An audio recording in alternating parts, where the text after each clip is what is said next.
This is VOA News. I'm David Byrd in Washington. Massachusetts Senator Elizabeth Warren has formally announced her candidacy for president. As AP's Ben Thomas reports, Warren called for change in a political system that she said is rigged in favor of the rich.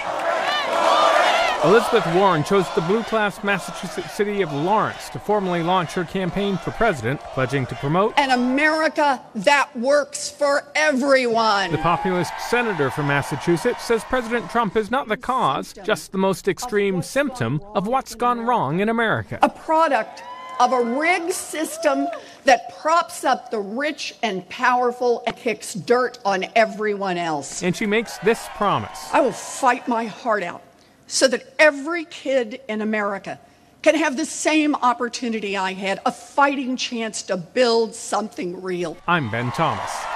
Thousands of French Yellow Vest demonstrators marched on Saturday across France with scuffles in Paris on the 13th week of demonstrations.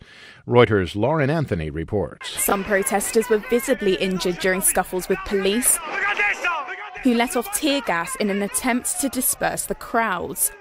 Other marchers tried to set up a barricade on the Boulevard Saint-Germain. Police had said that around 14 people had been arrested by early afternoon.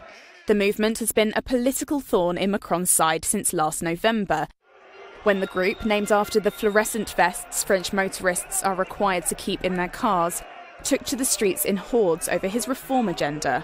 Yellow Vest protesters said the national debate initiated by President Macron as a response to the movement's grievances did not sufficiently address them, especially their demand for a referendum tabled by citizens. Reuters' Lauren Anthony. For more, visit our website. This is VOA News. Several thousand people marched in Serbia's capital of Belgrade to protest populist President Aleksandar Vučić, who is showing signs of nervousness after 10 consecutive weeks of anti-government demonstrations. The demonstrators on Saturday jeered in front of the state TV and Politika newspaper headquarters, which are firmly under Vučić's control. The protests, which have spread outside of Belgrade, accuse Vučić of stifling free media and democracy in the Balkan country. He denies the accusations, and media under his control have called the protesters Western stooges. Vučić is a former extreme pro-Russian nationalist who now says he wants Serbia to join the European Union.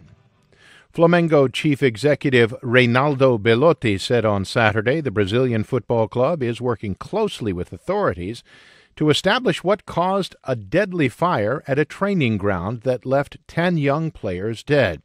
Speaking at a news conference in Rio, Belotti said the club is working with several groups to find out why the fire happened. He said we are in contact with a number of authorities, governmental, judicial, that is, legal, and police, and we are facilitating all their operations, but we want clear clarification as to what happened in this incident. The blaze ripped through the sleeping quarters of the Ninho do Urubu complex in western Rio de Janeiro on Friday.